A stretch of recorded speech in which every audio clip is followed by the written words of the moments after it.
کیا تم نے نہیں دیکھا کہ اللہ نے کلمہ طیبہ کی کیسی مثال بیان فرمائی ہے؟ وہ ایسی ہے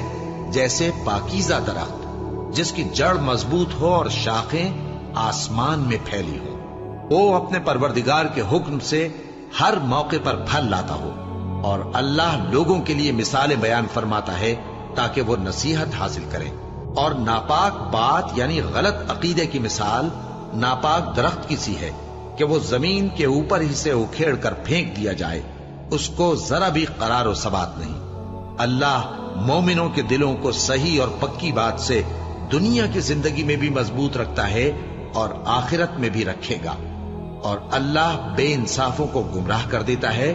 اور اللہ جو چاہتا ہے کرتا ہے۔ کیا تم نے ان لوگوں کو نہیں دیکھا جنہوں نے اللہ کے احسان کو ناشکری سے بدل دیا اور اپنی قوم کو تباہی کے گھر میں لا اتارا،